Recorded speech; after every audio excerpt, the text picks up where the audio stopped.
Members होना अनिवार्य है, कार्यकर्ता होना अनिवार्य है कि कई बार टिकट के लिए जो नेता के पीछे लोग भागते हैं उस पर ये विराम लगेगा और इस पर ट्रांसपेरेंसी आएगी। तो ये क्यूआर कोड से जो हमारे उम्मीदवार आएंगे इसमें निष्पक्षता भी दिखेगी और हमको उम्मीद लगते हैं कि इसके माध्यम से 243 पर हम अपना कैंडिडेट को चिन्हित कर पाएंगे और इंडिया गठबंधन की हम बलपूर्वक मदद कर पाएंगे। अपनी स्थिति को देखते हुए कांग्रेस ने नया फैसला इख्तियार किया है। आप हमारे पीछे एक क्यूआर कोड स्कैनर देख रहे होंगे, जिसके हिसाब से अब कांग्रेस क्यूआर कोड स्कैन यानी आवेदन के जरिए जो कैंडिडेट है उसका चयन करेगी। यानी जो कैंडिडेट इच्छुक हैं उनको कांग्रेस का साथी होना होगा, यानी कांग्रेस में अगर वो हैं तो वो इसमें आवेदन कर सकते हैं। साथ ही कांग्रेस की जो भी स्थिति है वो आपसे छुपी नहीं होगी। तो इस स्थिति में बदलाव के लिए अब कांग्रेस एक नया फैसला इख्तियार करी। इससे पहले आप देखे होंगे कि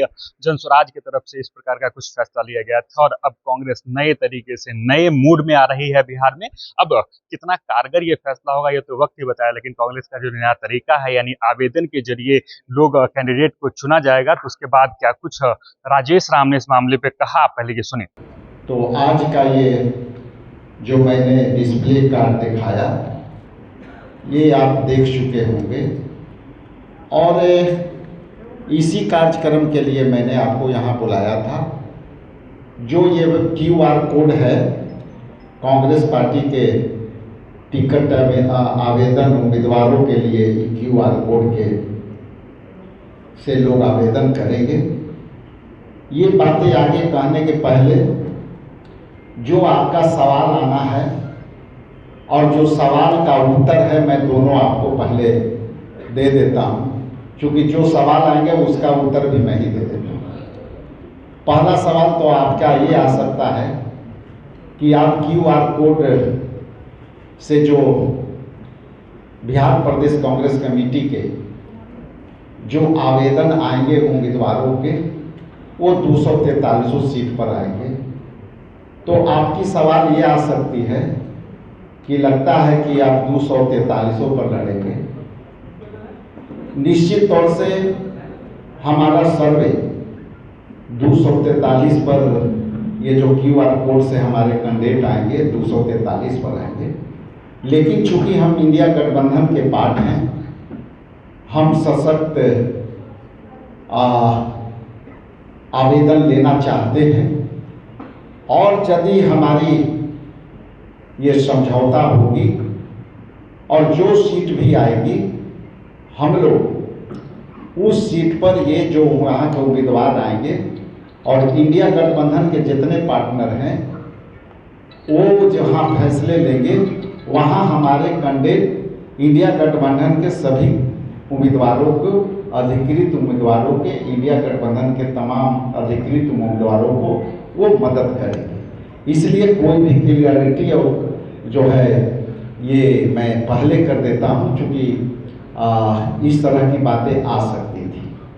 चूँकि हमारा ये क्यूआर कोड जो बिहार प्रदेश कांग्रेस कमेटी और अखिल भारतीय कांग्रेस कमेटी के संयुक्त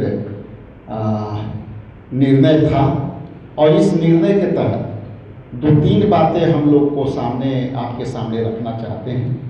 पहला कि हम जब उम्मीदवारी लेते हैं तो कई बार हमारे अच्छे उम्मीदवार और पीछे रह जाते हैं और कई बार उनको पार्टी कार्यालय में जो है चक्कर काटना पड़ता है, जिससे कि जो सरल और सुलभ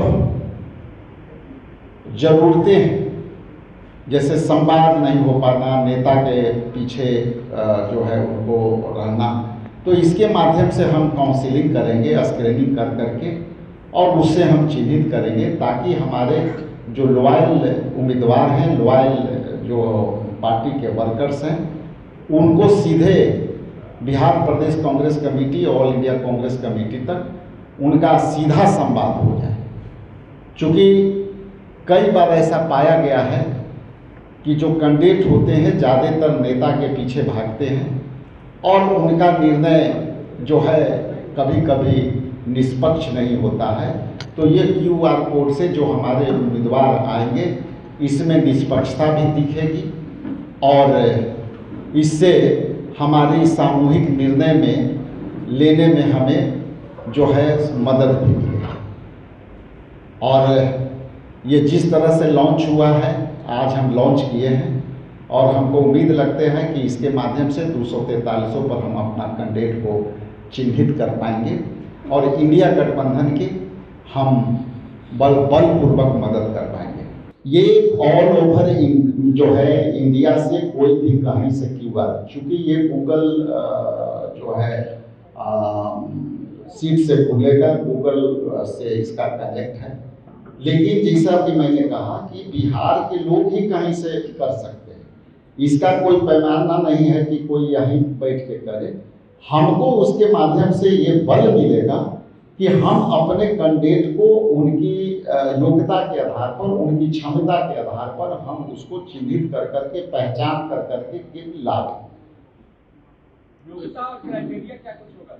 क्राइटेरिया उसमें सारे निर्धारित हैं। वो क्राइटेरिया जो है, जैसे कार्यक्रम में सामुदायिक कार्यक्रम कितने किए हैं, आप कांग्रेस पार्टी से कितने दिन से जुड़े हुए हैं, आप झंडा कार्यक्रम चल रहा है अभी, हर घर झंडा कार्यक्रम, उसमें कितने झंडे लगाए हैं, कार्यक्रम के सारे फोटो को अपलोड करना है, तो उसका क्राइटेरिया 6 है। उस 6 के तहत उसमें आ रहा है और हम समझते हैं कि इसका हम लोग एक टेस्ट किया था और उसमें बहुत उत्साहजनक रिजल्ट आई है। और हम समझते हैं कि इस लॉन्चिंग के बाद जो आपके माध्यम से जो जाएगा, बहुत बड़े पैमाने पर हमारे लोग इससे जुड़ेंगे। जो आपने कहा जो सभी लोग आवेदन कर सकते हैं, कहीं से भी कर सकते हैं, क्या कांग्रेस का मेंबर होना अनिवार्य है या फिर कोई भी लोग कर सकते हैं? इसके लिए कांग्रेस मेंबर होना होगा। जैसा कि मैंने कहा कि इसको मैं काउंसिलिंग करूंगा, तो ये तो सर्च करना पड़ेगा ना कि हमारे वो मेंबर्स हैं कि नहीं है। मेंबर्स होना अनिवार्य है, कार्यकर्ता होना अनिवार्य है। ये नहीं है कि हम दूसरे को रजिस्टर्ड कर लें और उनको हम सर्च नहीं करें। सर्च करेंगे, क्योंकि इसीलिए लाया गया है कि हमको काम करने में, उनको पहचान करने में सहूलियत। और सबसे बड़ी बात कि कई बार टिकट के लिए जो नेता के पीछे लोग भागते हैं, उस पर ये विराम लगेगा और इसमें ट्रांसपेरेंसी आएगी। अध्यक्ष जी, क्या वर्तमान विधायक जो है उनको भी आवेदन करना होगा फिर सीट के लिए? बिल्कुल। ये कोई भी, ये क्या लिखा हुआ है, कांग्रेस पार्टी में टिकट आवेदन करने के लिए तो कोई भी करेंगे। हम भी विधायक हैं, मुझे भी करना होगा। मैं भी विधायक हूँ दूसरे बार से, मुझे भी करना होगा, क्योंकि जब ये सब के लिए मदन भैया भी लड़ना चाहेंगे तो इनको भी करना पड़ेगा। राजेश राम का सीधे तौर पे कहना था कि इस फैसले के जरिए बहुत ज़्यादा फायदा होने वाला है, क्योंकि जो बिचौलिए कोई नेता के थ्रू अगर आप कहीं पहले जाते थे तो बहुत सारी दिक्कतों का सामना करना पड़ता था, सही कैंडिडेट का चयन नहीं हो पाता था, जिसके बाद अब कांग्रेस ये फैसला ले रही है और टोटल 243 विधानसभा सीट पर यो इसी प्रकार से अपने कैंडिडेट का चयन करेगी। बाकी इन तमाम मुद्दों को लेकर आपका क्या कुछ कहना है, कमेंट बॉक्स में जरूर लिखें और देखते रहें सच टॉक।